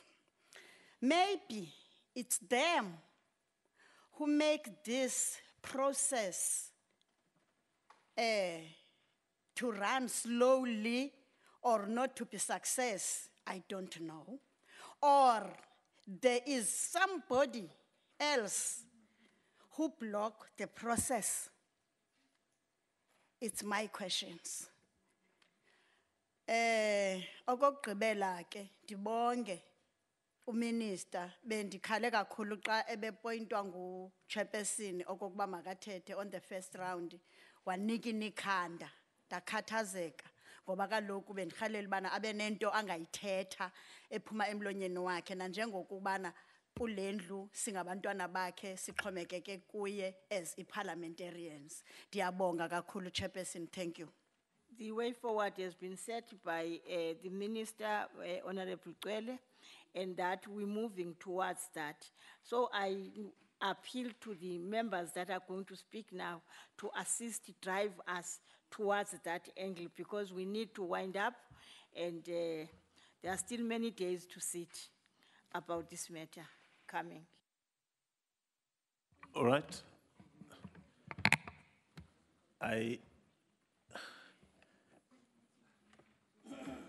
I'll move to Comrade Vincent.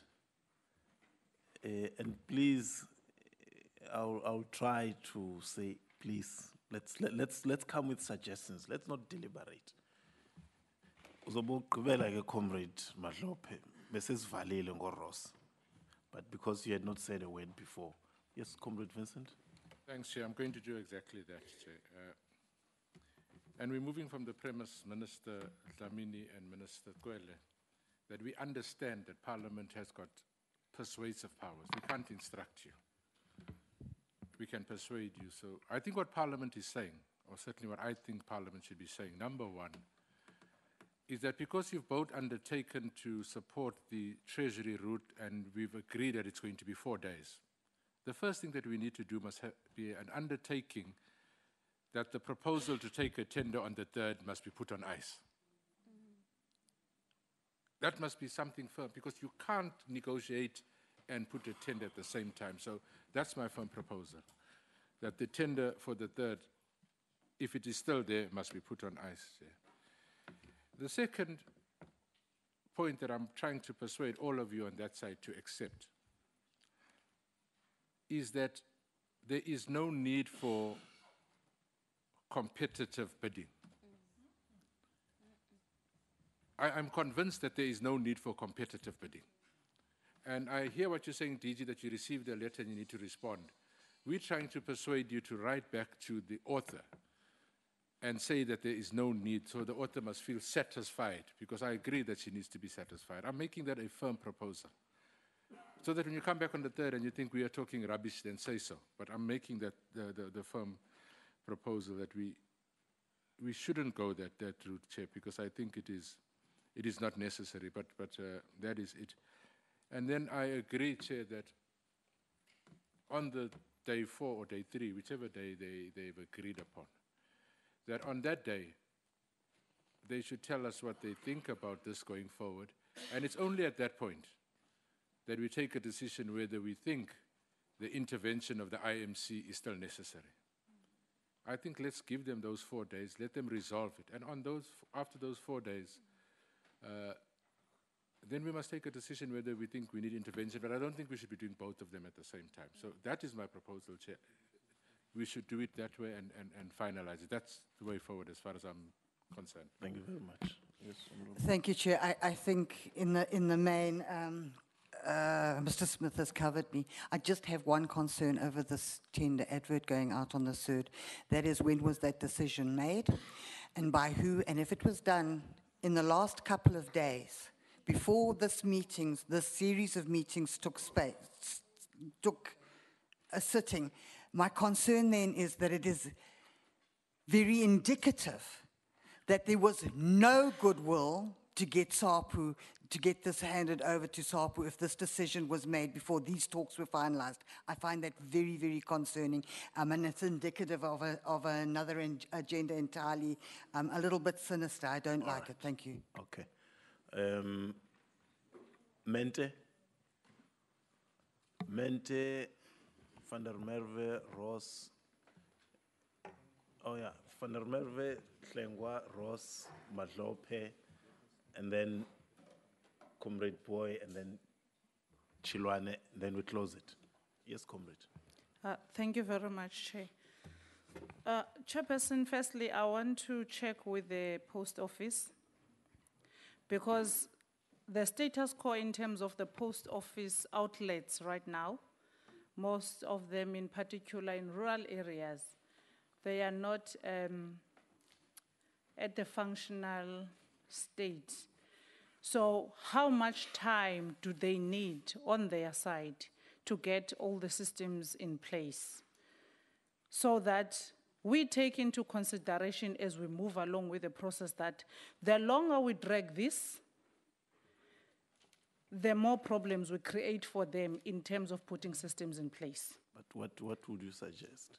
My suggestion is that next week, we must get the report of the National Treasury, and then that will assist the post office to start moving with the hope that things are coming their way. And secondly, Chair, we need not to be apologetic for capacitating the state.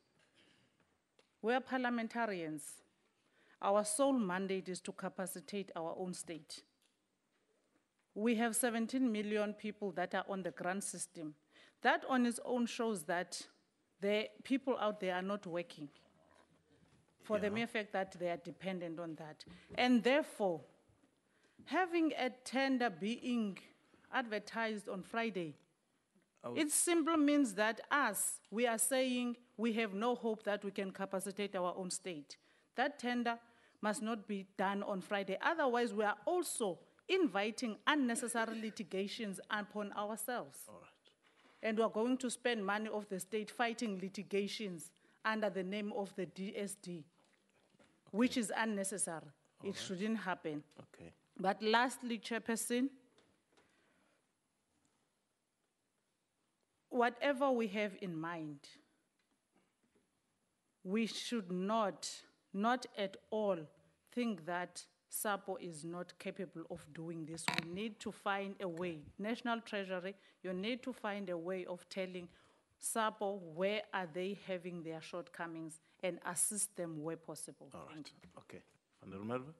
Chairperson, I will be brief. I don't want to ask questions. I wanted to align myself with what the Honourable Vincent Smith has said. I think we need to now say we give Treasury until Wednesday to report back, give them until Wednesday to do the assessment, the review, the mediation.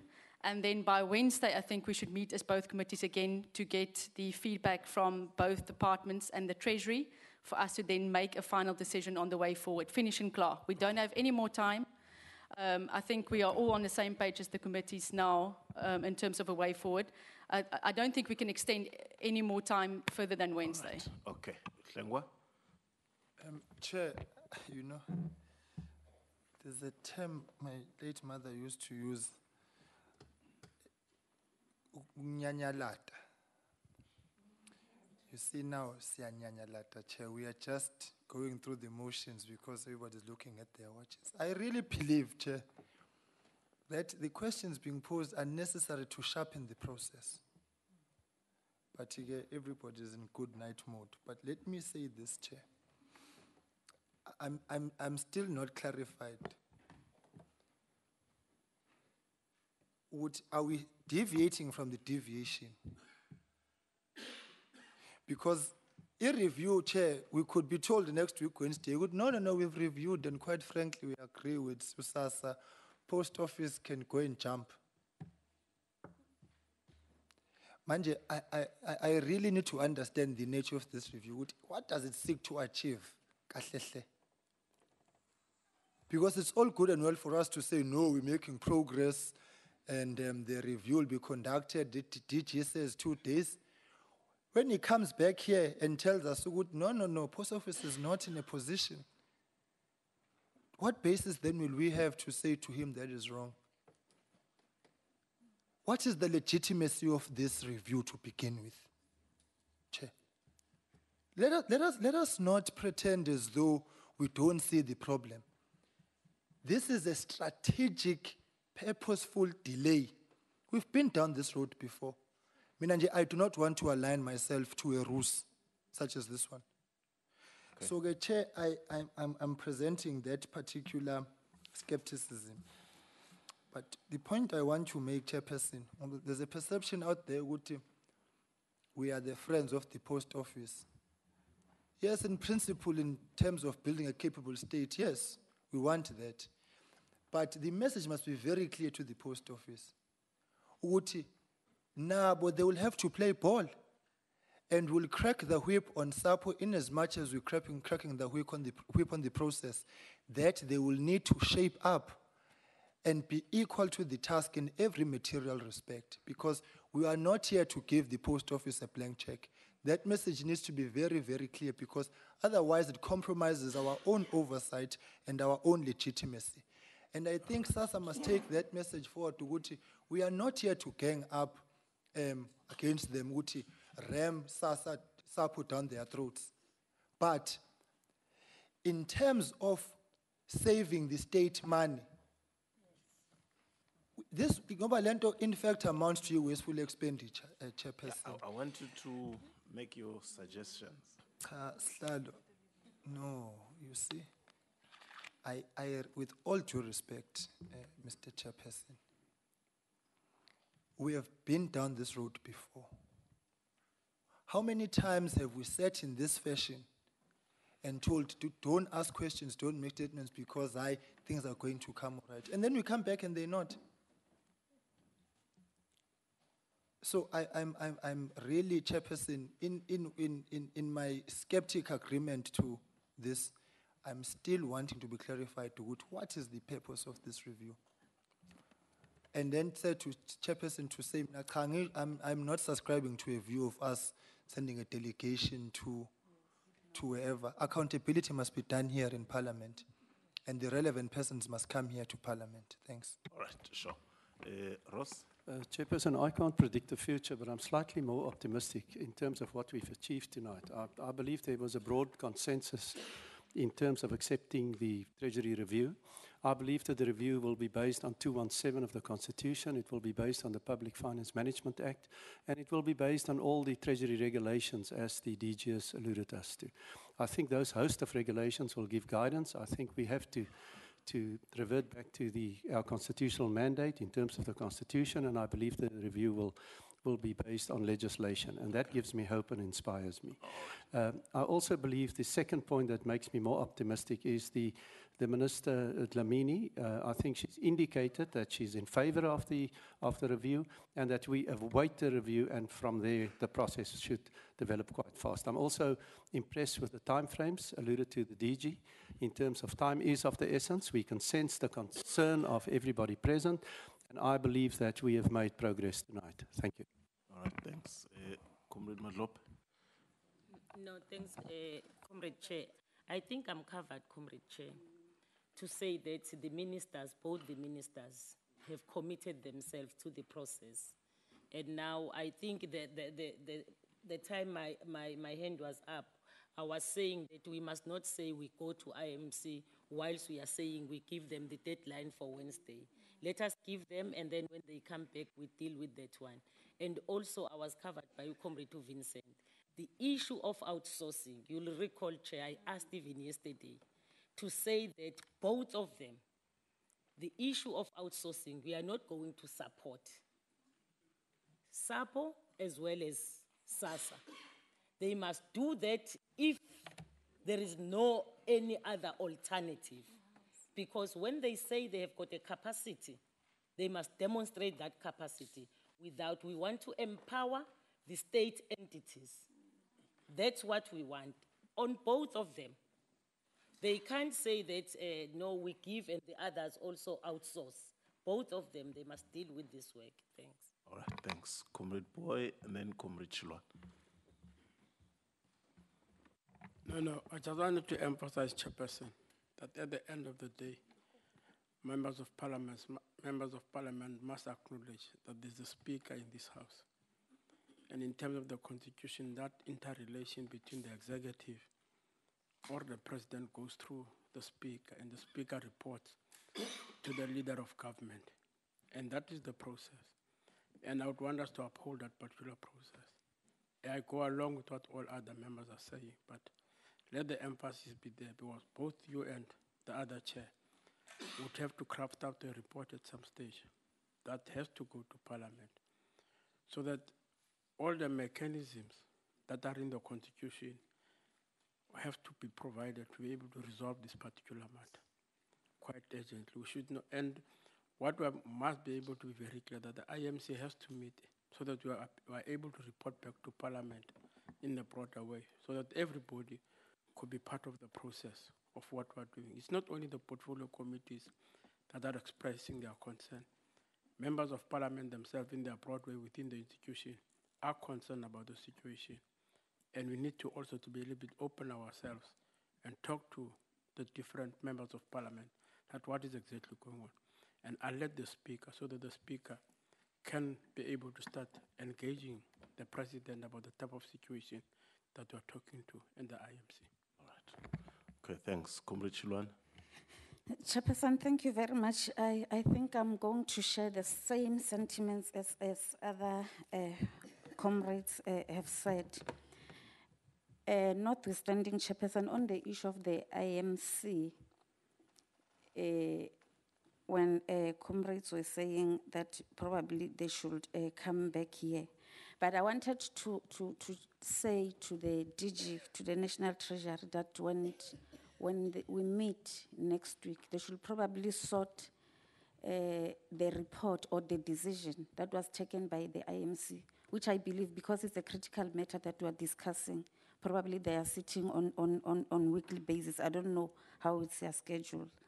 The second one, Chairperson, I would also love to second the putting on hold of the tender that's going to be advertised on Friday. As much as we understand that these are the processes, things are delaying, but probably I'm seconding that one, Chairperson, that no bidding committee that should sit on the matters until we are briefed next week, Wednesday, Chairperson. Yeah, thank you very much.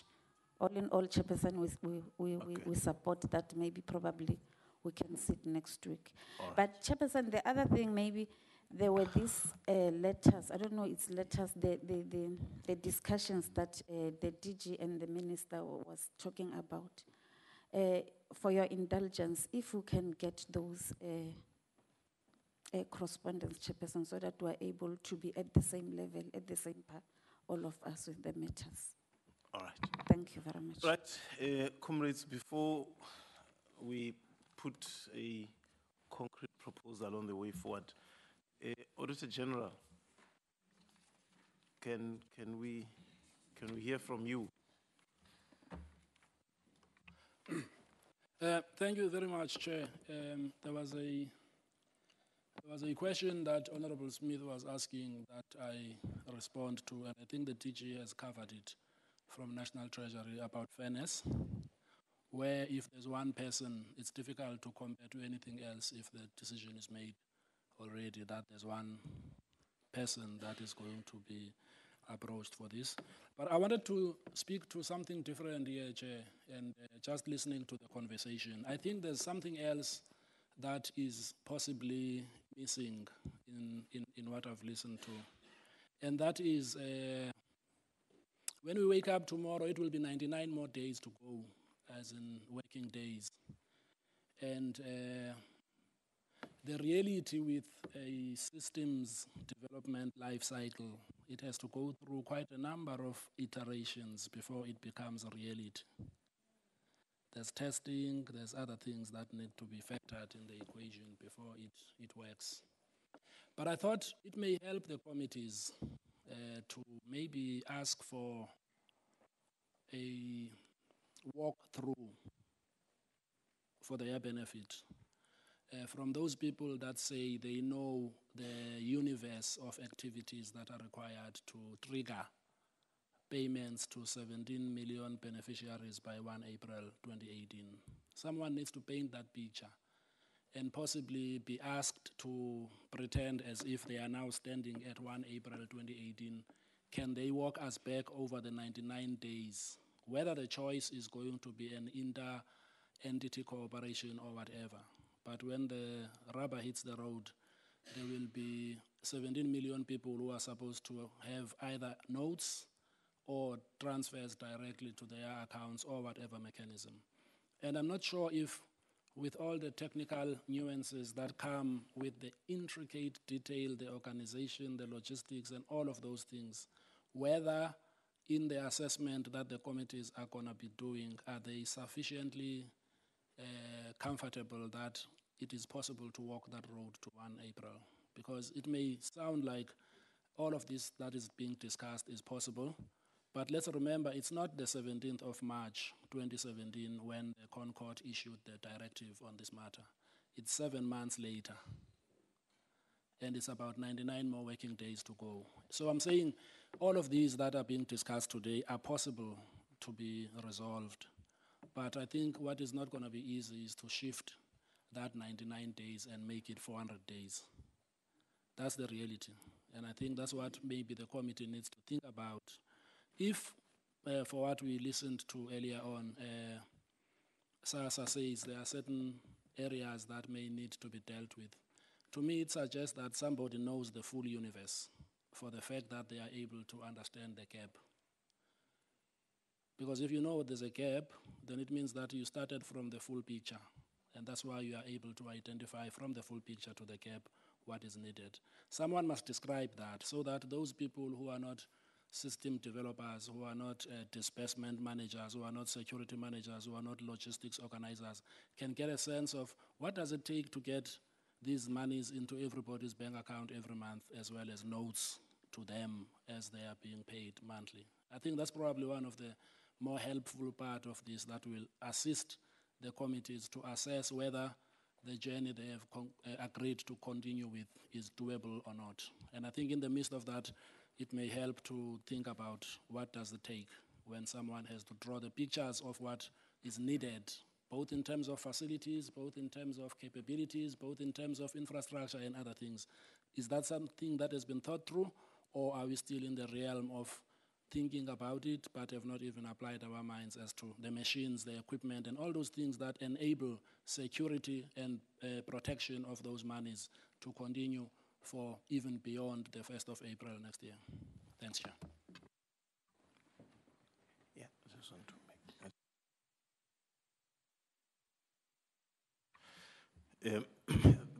thanks very much, Auditor General. I think the issues that you were raising towards the end, in as much as we may not have technical or practical answers to them, they are nonetheless the reason why we're here at night. It's because in our own layman's analysis, we are concerned that maybe time is not on our side. That's why we're anxious. That's why the anxiety. And we do believe that any technical person in responding to your question may not come very far to where we are and may actually share the anxiety and the concerns that we have. But I want to believe that your message is going to SASSA and SAPO, that we don't have time to waste. We just don't have the time. And it cannot be that us here who are in cushy, well-paying jobs can be. Can I continue, comrades?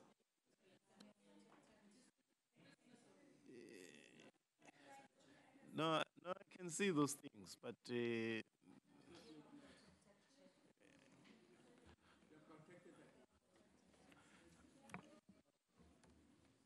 yeah, we see them, they're flashing, then what?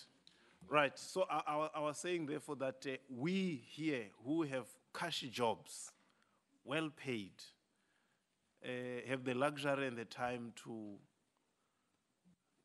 play around with the anxiety, the fears and the frustrations of people who depend on the kind of money that we use in a single outing in a restaurant, which they must live on, for a full month. So I'm just saying, I hope what the AG was saying is kept in our minds and in our hearts. But I want to make 5 suggestions. One, it is that, and I thought it was logical, that if we say we're doing mediation, it means that there will be no tendering of anything because we don't know what the outcome is going to be. So I just assume that that one is obviously off. 2, and because of what the AG has said, DG of National Treasury, I want to check, but I would want to suggest that your review should not be later than Tuesday. That's number 1. Number 2, I would wish that, or we're saying that when your review is done on Tuesday,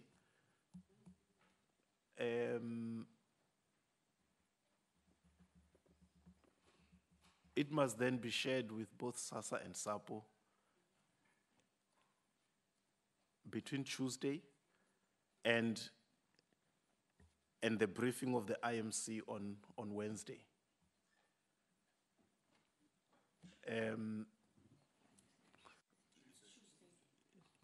The IMC is meeting on Tuesday. All right. Even better. Right. So meaning the National Treasury review must be done by Monday, so that Tuesday, when the IMC meets, you have engaged at an operational level or at administrative level, SASSA and SAPO. So by the time you go to the political leadership, you are able to both say, we found each other, or for National Treasury to say, look, this is what we have done, these are our recommendations, we've met the two entities, this is where they agree, this is where they disagree, and then the political leadership to be able to give guidance. If the IMC is meeting on Tuesday, then I would move, although I have one little flexibility, but I would move that on Wednesday, then we should convene and let us hear. And I would urge that we need to have not the two ministers representing their departments, but we need to have the leadership of the IMC. And when I say the leadership of the IMC, I'm not married to the fact that the president must come here. But if in the meeting someone is delegated to come and give responses on behalf of the IMC in terms of clarifying decisions taken, I think that would be better, rather because the two of you are here not representing the IMC, you are here representing your departments that are involved and that are affected. So we then sit on Wednesday and then we get a briefing. And lastly, yesterday when we briefed Comrade Frolic, he indicated that we need to consider writing a report to the House. So I'm not sure whether we could do it tonight. There's a draft that we were working on, that's why we're 2 minutes late at 6 o'clock. Or we should wait for the final meeting on Wednesday so that we could take something that is concluded to the House. I want to suggest, can we do it next week? All right, but in terms of the timelines, I think these are the timelines that we would want to suggest, inform our way forward. Can we live by that, comrades? Yes. Right. Can we live by that from this side, especially National Treasury? Great. Okay. Well, I also would want to caution members that we must go to Parliament to request an arrangement that we are going to meet as long as there's a need, instead of being tied to other programs. Otherwise, we lose everything. And all the wasted time, we will have wasted more and more. It's important that whether there's a sitting, three-line whip, or whether there are other committees, but I think this one needs to be prioritized for a certain period up until rain is gone. That was the only message and the only appeal. Thank you very much. Chair. Right. Chair. Chairperson. Just a minute. Just a minute.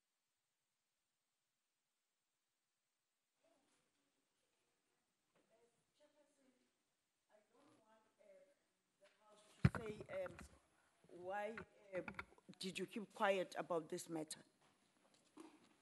It is the IMC that decided about due diligence.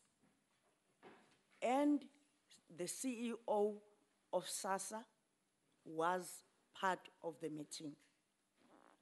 After that meeting, he wrote a letter to the CEO of the post office, appointing the services of the post office. The letter was written on the 14th July 2017, and he left after negotiation, and by the 14th, we had already started with the negotiations. He left on the 18th, and we have withdrawn the letter because SASSA Act stresses concurrence, and there was no concurrence. Thank you.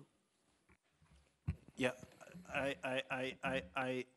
I'm assuming, Comrade Minister, that that point of clarity is not necessarily impacting on any processes that we've agreed upon. It was just information so that we are all on par. Comrade... Chair, yeah? no, we are not clarified about the tender. Is it going ahead or are they stopping as we are advising? No, there is no tender. Chair, maybe to explain about the tender, the letter of award to the post office was first for one function out of 4. And then we gave post office the time to respond. And then the third, we were going to advertise for the other 3 services that the post office didn't have. That was the reason. Thank you. Right. So we are on par. Wednesday. No, Chair, we are not on par. The other 3 services, they are the cause of the dispute. All right. So we cannot be continuing with the tender and we're having a dispute on the side. We are not on par at all. Okay. No, Chair, I was just clarifying. I'm not saying we're continuing. I was clarifying why we had the 3rd as a date for the new tender. Thank you. Just a minute, comrades, please. Yes, sir. Thank you, Chair. Please, comrades, please. Yes. Chair, I'm happy and convinced that our colleagues from SASSA would not put us in a process, then proceed and tender. No. There's no tender. There's no tender. She was merely clarifying why it was there.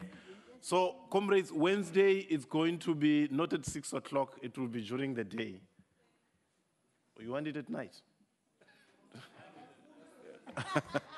No, it will be during the day, and administrative staff will do the administrative process of formally writing. All right, thank you very much, comrades.